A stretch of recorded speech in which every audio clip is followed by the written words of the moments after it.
Les gens se surprennent que je me serve de l'exemple autochtone afin d'illustrer l'ampleur de cet échec. Voulons-nous que le Québec soit un échec également? Les gouvernements précédents, qu'ils soient libéraux ou conservateurs, ont poussé le Québec presque aux mêmes extrémités. À grands coups de rafistolage, comme on en est témoin aujourd'hui avec ces vins, on construit assurément un bobochistan exemplaire. Cette idée de l'équité, telle que présentée par ce projet de loi, est inévitablement reliée à l'idée du pan-canadianisme coûte que coûte. La tragédie, c'est qu'elle ne s'applique pas pour le Québec. Qu'est-ce que ça nous montre? Les conservateurs ne comprennent pas le Québec. Mais attention, ce n'est pas que les Québécois se désintéressent des affaires fédérales, loin de là. Je pense que notre députation au sein du NPD y rend bien justice. Le Québec veut seulement que l'on respecte et protège son statut spécial au sein de la Fédération, tout en travaillant avec le Canada. C'est ça la logique inhérente du vote québécois pour le NPD. Ce respect, nous l'avons. Mais que dit la réaction conservatrice? Impériale et réductrice, c'est vain. La réaction du NPD? Collégiale et inclusive, c'est 312. J'ai voulu croire aux bons mots et aux grands adjectifs du ministre d'État, mais après réflexion, ce sont des promesses vides et insensibles. Combien de fois ai-je entendu de la part de nos concitoyens canadiens anglais que leur Canada incluait le Québec? Les conservateurs flouent la perception de civilisation de ces gens. Vous voulez une preuve? Regardez une carte électorale. Et maintenant, les conservateurs veulent réduire le poids politique du Québec en cette Chambre. Le Québec n'a pas obtenu sa société distincte. En plus, les Québécois ont reçu l'attribut de nation. Et aujourd'hui, on lui prend un autre petit morceau pour lui en prendre 2 l'an prochain et 3 l'année suivante. Le gouvernement conservateur essaie de régler un problème national avec une équation mathématique. Cette équation est basée sur des données aléatoires et convenues. Il s'essaye à la science. Et cela heurte des intérêts régionaux et nationaux très puissants. Beaucoup plus puissants qu'une simple équation basée sur des considérations équitables. Le Québec a été très clair. Son Assemblée nationale a voté unanimement contre la diminution du poids politique du Québec à la Chambre des communes. La position de la nation québécoise au sein du Canada est un acte d'équilibrisme. C'est très, très délicat. Vous voulez des preuves? 2 référendums sur la souveraineté. Les 4 sièges de l'île du Prince-Édouard que nous adorons sont la clé de voûte de toute cette argumentation. Ces 4 sièges sont bien justifiés et indiquent une ligne de pensée beaucoup plus inclusive pour le Canada que la simple représentation équitable par population. L'argumentation du NPD commence ici. Si l'île du Prince-Édouard est surreprésentée par rapport à sa population, l'est-elle réellement par rapport à son apport culturel, agricole et historique à ce pays? Pas du tout.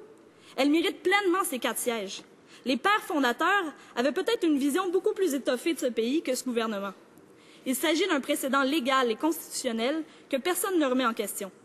Encore une fois, c'est ici le point de départ de la réflexion du NPD.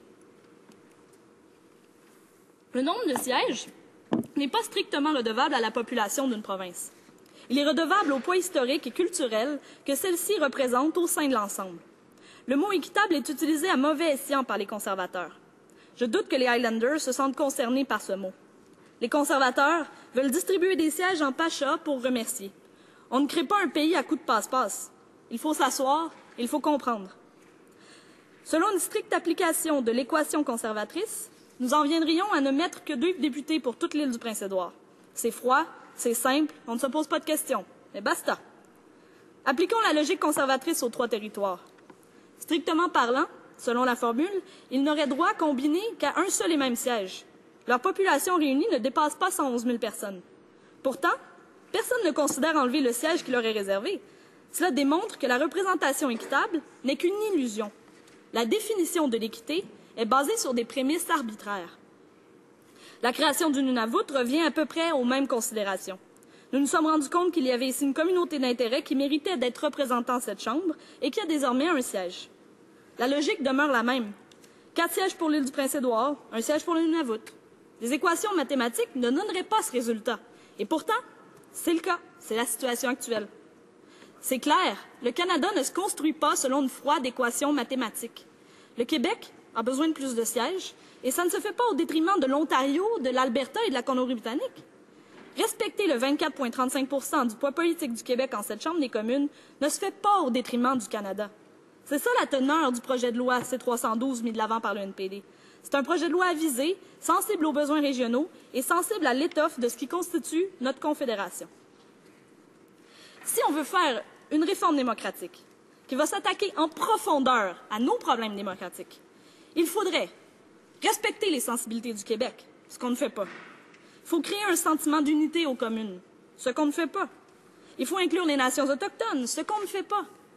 Il faudrait abolir le Sénat, ce qu'on ne fait pas. Il faut rétablir le financement public des partis politiques, ce qu'on ne fait pas. Il faut réformer le mode de scrutin et le faire intelligemment, ce que le gouvernement n'a certainement pas l'intention de faire.